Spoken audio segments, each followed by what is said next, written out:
नमस्कार, मैं दामिनी और आप देख रहे हैं भारत अपडेट। आज बुलेटिन अपडेट में सबसे पहले बात करेंगे वेनेजुएला की, जहां पूर्व राष्ट्रपति मादुरो और उनकी पत्नी न्यूयॉर्क अदालत में ड्रग तस्करी के आरोपों का सामना कर रहे हैं।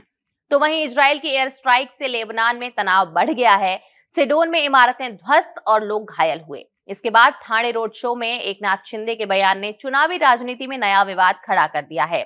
इसी के साथ बात करेंगे मुख्यमंत्री योगी आदित्यनाथ की दिल्ली बैठक के बाद की, जहां उत्तर प्रदेश में कैबिनेट विस्तार की सियासी सरगर्मी तेज हो गई है।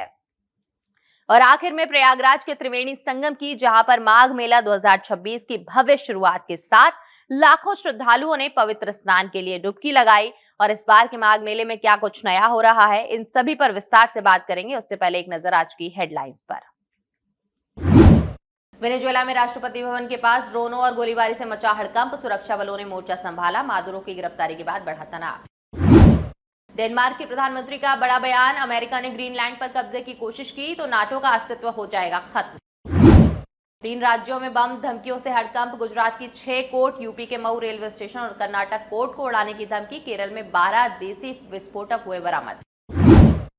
जेएनयू में पीएम मोदी और अमित शाह के खिलाफ नारेबाजी का वीडियो वायरल, उमर खालिद शर्जील इमाम के केस से जोड़कर सियासी घमासान, एफआईआर की उठी मांग।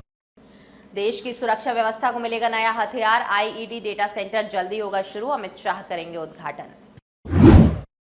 यूपी में एसआईआर ड्राफ्ट वोटर लिस्ट हुआ जारी, करीब 3 करोड़ नाम कटे, करीब 12.5 करोड़ वोटर बचे। 6 फरवरी तक मतदाता कर सकते हैं दावा आपत्ति। वेनेजुएला के पूर्व राष्ट्रपति निकोलस मादुरो और उनकी पत्नी सिलिया फ्लोरेस को न्यूयॉर्क की संघीय अदालत में पेश किया गया।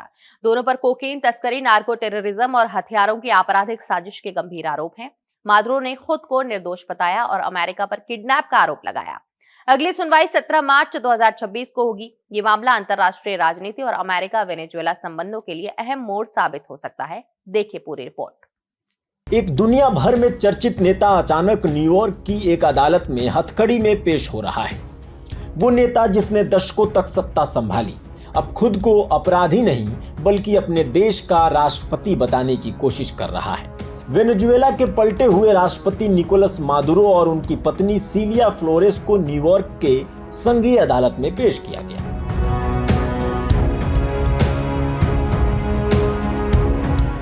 जहां उन्होंने ड्रग तस्करी, नार्को टेररिज्म और अन्य गंभीर आरोपों का सामना करते हुए कहा, मैं दोषी नहीं हूं। दोनों पर आरोप है कि उन्होंने कोकीन तस्करी और हथियारों के मामले में आपराधिक साजिश रची, जो अमेरिका तक ड्रग्स पहुंचाने में जुड़ी थी। मादुरो ने अदालत में कहा कि उन्हें अमेरिका ने किडनैप किया है और वे अब भी वेनेजुएला के राष्ट्रपति हैं, लेकिन अमेरिकी न्याय व्यवस्था उन्हें आरोपों के जवाबदेह ठहराने की दिशा में आगे बढ़ रही है। उन्होंने अपना बचाव करते हुए कहा कि वे निर्दोष हैं और न्यायिक प्रक्रिया का सामना करेंगे। अगली सुनवाई 17 मार्च 2026 को निर्धारित की गई है। ये पेशी एक बेहद विवादास्पद और असामान्य मोड़ है, क्योंकि एक चुने हुए और लंबे समय तक सत्ता में रहे राष्ट्रपति का अमेरिका के अदालत में सामना विश्व राजनीति के लिए बहुत बड़ी बात मानी जा रही है। वेनेजुएला के भीतर इससे राजनीतिक उथल पुथल बढ़ी है और अंतर्राष्ट्रीय स्तर पर भी ये मामला कानून, कूटनीति और सुरक्षा नीति के बीच एक जटिल टकराव बन गया है। अब ये देखना बाकी है कि अदालत में आगे क्या होता है और ये केस वेनेजुएला अमेरिका के संबंधों को कितनी गहराई से प्रभावित करता है।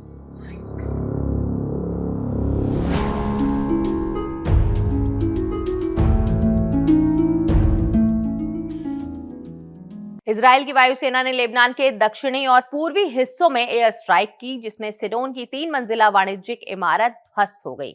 इजराइल ने हिजबुल्लाह और हमास के ठिकानों को निशाना बनाया, जबकि हमले से इलाके में भय और अस्थिरता फैल गई। सीज फायर के बावजूद ये घटना मध्य पूर्व में संघर्ष और सुरक्षा तनाव बढ़ाने वाली है। दोनों देशों के व्यापार, कूटनीति और रणनीतिक रिश्तों पर क्या असर पड़ेगा, जानेंगे इस रिपोर्ट में। ऐसा क्षण जब संघर्ष की चिंगारी फिर भड़क उठी और मध्य पूर्व में सीज फायर की कचहरी से परे बमों की गड़गड़ाहट गूंजने लगी। इजराइल और लेबनान के बीच तनाव नया रूप ले रहा है और ये केवल हेडलाइन नहीं बल्कि हवा में गूंजती मिसाइलें और धुएं की लकीरें हैं, जो दुनिया के एक सबसे संवेदनशील इलाके में फिर बेचैनी बढ़ा रही है। इजराइल की वायुसेना ने सोमवार देर रात मंगलवार सुबह दक्षिणी और पूर्वी लेबनान के कई जगहों पर एयर स्ट्राइक की है। जिसमें देश के सबसे बड़े शहर सिडॉन में एक 3 मंजिला वाणिज्य इमारत ध्वस्त हो गई। इस हमले में कम से कम एक व्यक्ति घायल हुआ और बचाव दल संभावित अन्य जख्मी लोगों की तलाश कर रहा है। इजराइल के इन हवाई हमलों को हिजबुल्लाह और हमास के मिलिट्री ढांचों तथा आतंकवादी आवश्यक संरचनाओं को निशाना बनाने का दावा किया है, जबकि ये कार्रवाई लेबनान के नियमित सैन्य कमांडर की निस्तीकरण मिशन रिपोर्ट से कुछ दिन पहले हुई है।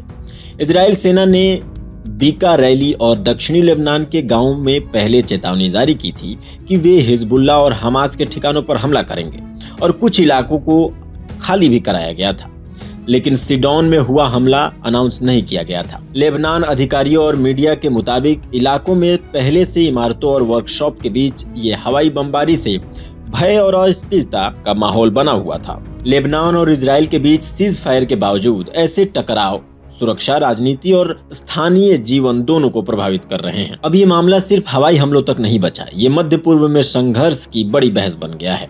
आने वाले दिनों में दोनों पक्षों की रणनीति, अंतर्राष्ट्रीय दबाव और सीमा तनाव को कैसे संभाला जाता है, यही तय करेगा कि संकट और बढ़ेगा या किसी शांति प्रयास की ओर बढ़ेगा।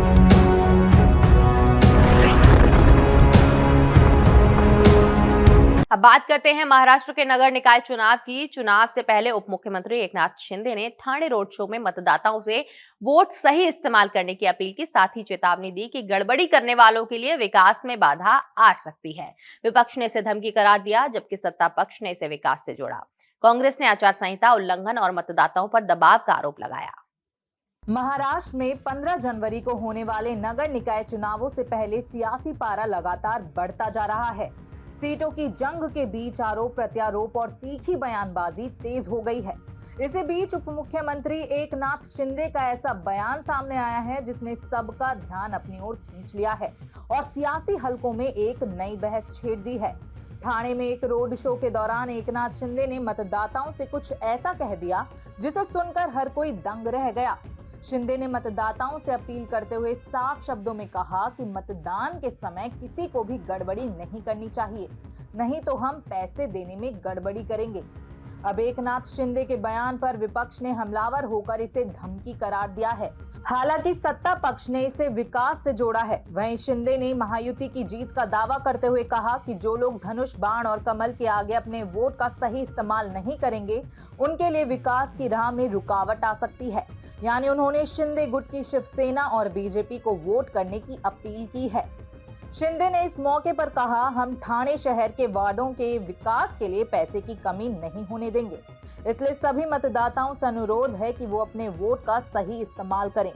बता दें, उनका रोड शो चंदनवाड़ी, सिद्धेश्वर झील, लोकमान्य नगर डिपो और वर्तक नगर जैसे प्रमुख इलाकों से गुजरा। वहीं इस दौरान शिंदे ने विपक्ष पर भी निशाना साधते हुए कहा कि मतदाता विकास, स्थिरता और विश्वास को प्राथमिकता देंगे और विपक्ष के पास ठोस मुद्दों की कमी है।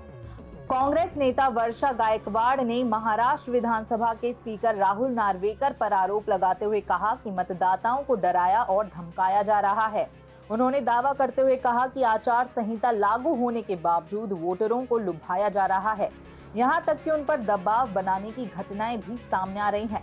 उन्होंने ये भी आरोप लगाया कि मतदान से पहले नकली मतदाता जोड़े जा रहे हैं, जिससे चुनाव आयोग की निष्पक्षता पर गंभीर सवाल खड़े हो रहे हैं। अब इस बयान ने सवाल खड़े कर दिए हैं कि क्या वोट का दबाव देना सही है? क्या ये चेतावनी लोकतांत्रिक प्रक्रिया के लिए ठीक है? राजनीतिक विश्लेषक कह रहे हैं कि शिंदे का ये अंदाज जनता पर सीधा असर डाल सकता है और निकाय चुनावों में भारी हलचल ला सकता है। वहीं इस बीच ठाणे के लोग इस बयान को लेकर दो हिस्सों में बंटते हुए दिखाई दे रहे हैं। कुछ इसे विकास की गारंटी मान रहे हैं, जबकि कुछ इसे वोटिंग पर दबाव के रूप में देख रहे हैं। अब 15 जनवरी को मतदान होगा और 16 जनवरी को नतीजे आएंगे, जो महाराष्ट्र की शहरी राजनीति की दिशा तय करने में अहम भूमिका निभाएंगे। आपकी इस पर क्या राय है, हमें कमेंट सेक्शन में जरूर बताएं। वहीं उत्तर प्रदेश में कैबिनेट विस्तार की तैयारी तेज है, जहां कुल 60 पदों में से 6 खाली हैं। नए मंत्री ओबीसी, एससी, जाट, ब्राह्मण और कुर्मी जैसे समुदायों के प्रतिनिधित्व को संतुलित करेंगे। संभावित नामों में भूपेंद्र चौधरी, पूजा पाल, कृष्ण पासवान और राम रतन कुशवाहा शामिल हैं। ये कदम 2027 विधानसभा चुनाव से पहले संगठन और सरकार को मजबूत करने की रणनीति का हिस्सा माना जा रहा है। यूपी में राजनीति का अगला बड़ा दांव चलने वाला है। एक बैठक कुछ खाली पद और कई संभावनाएं। ऐसी स्थिति में जब सीएम योगी आदित्यनाथ दिल्ली में प्रधानमंत्री नरेंद्र मोदी से करीब 1 घंटे तक मिले, उसके बाद उत्तर प्रदेश में कैबिनेट विस्तार की चर्चा अचानक बहस में बदल जाती है।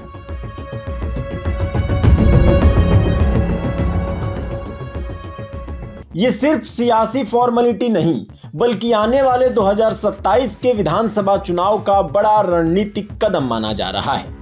इस बार टीम योगी में नए चेहरे शामिल होंगे और क्यों ये विस्तार इतना महत्वपूर्ण माना जा रहा है, आइए विस्तार से बताते हैं। उत्तर प्रदेश सरकार में अब तक 54 मंत्री हैं, जबकि कैबिनेट में कुल 60 पद हो सकते हैं, जिसमें कुल 6 नए मंत्रियों की संभावनाएं बनती हैं।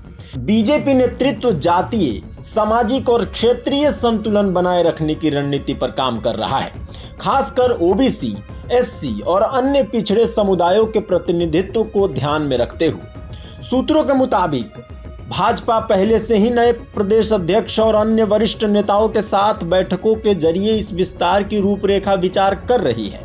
संभावित नाम जो हो सकते हैं वो ये हैं कि भूपेंद्र चौधरी जाट समुदाय का नेतृत्व करेंगे, पूजा पाल ओबीसी से, कृष्ण पासवान दलित समुदाय का मार्गदर्शन कर सकते हैं, राम रतन कुशवाहा समाज को, मनोज पांडे ब्राह्मण समाज और कुर्मी समुदाय के अन्य नेताओं के नाम चर्चाओं में हैं, जो पार्टी के सामाजिक समीकरणों को मजबूत कर सकते हैं। ये बदलाव अगले साल होने वाले 2027 विधानसभा चुनाव से पहले संगठन और सरकार के दोनों पक्षों को मजबूत करने की कोशिश मानी जा रही है। अब ये देखना बाकी है कि कब और किस रूप में ये विस्तार होगा, लेकिन पार्टी और सरकार दोनों के तरफ से किए जा रहे इन कदमों से साफ संकेत मिलते हैं कि योगी कैबिनेट में नए चेहरे की एंट्री अब दूर नहीं। आगामी चुनाव के मद्देनजर ये फैसला राजनीतिक, रणनीतिक और सत्ता संतुलन दोनों के लिए महत्वपूर्ण माना जा रहा है और इससे यूपी की राजनीतिक तस्वीर पर गहरा प्रभाव पड़ सकता है। और अब आखिर में बात करते हैं प्रयागराज में 3 जनवरी 2026 को पौष पूर्णिमा के पवित्र स्नान के साथ माघ मेला 2026 का शुभारंभ हुआ था। पहले स्नान पर्व पर लगभग 19 से 20 लाख श्रद्धालु संगम में डुबकी लगाने पहुंचे। ये मेला 44 दिनों तक चलेगा और मकर संक्रांति, मौनी अमावस्या, बसंत पंचमी और माघी पूर्णिमा जैसे प्रमुख स्नान अवसर प्रदान करेगा। प्रशासन ने सुरक्षा और सुविधाओं को हाईटेक बनाया है। देखिए रिपोर्ट।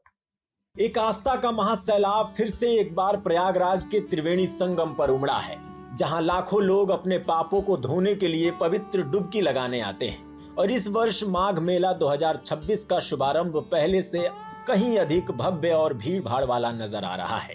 प्रयागराज में माघ मेला 2026 का भव्य आरंभ पौष पूर्णिमा के पवित्र स्नान के दिन यानी 3 जनवरी 2026 को हुआ, जब संगम पर सुबह सुबह से ही लाखों श्रद्धालु अपनी आस्था की डुबकी लगाने पहुंचे।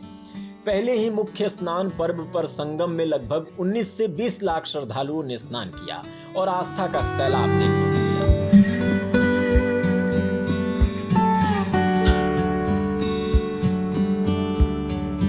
इसके साथ ही सुरक्षा, भीड़ नियंत्रण और सुविधाओं के लिए प्रशासन काफी सतर्कता से काम कर रहा है। ये मेला करीब 44 दिनों तक चलेगा, जो 15 फरवरी 2026 महाशिवरात्रि तक चलेगा और इस दौरान कई प्रमुख स्नान जैसे मकर संक्रांति, मौनी अमावस्या, बसंत पंचमी और माघी पूर्णिमा पवित्र स्नान का अवसर प्रदान करेंगी। संगम के घाट पर साधु संतों की साधना, कल्पवासियों का त्याग और साधन भजन कायम माहौल को और भी अलौकिक बना रहे हैं।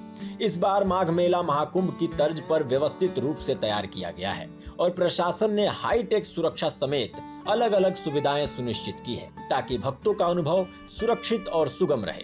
इस आयोजन से न केवल आस्था और धार्मिक परंपरा की गहराई दिखती है, बल्कि स्थानीय अर्थव्यवस्था और रोजगार को भी फायदा हो रहा है। कई परिवारों की किस्मत मेला से जुड़े रोजगार के कारण संवर रही है और ये भारत की संस्कृति और धार्मिक विरासत का अटल प्रतीक बन चुका है। अब ये माघ मेला केवल उत्सव के आस्था, परंपरा और मानव सहयोग का मिला जुला संदेश बन गया है, जहां हर स्नान, हर साधना और हर कदम पर हिंदू धर्म की प्राचीन परंपरा की गूंज सुनाई देती है। आने वाले दिनों में भी संगम पर लोगों की भीड़ और आस्था का ये उत्साह जारी रहने की पूरी संभावना है।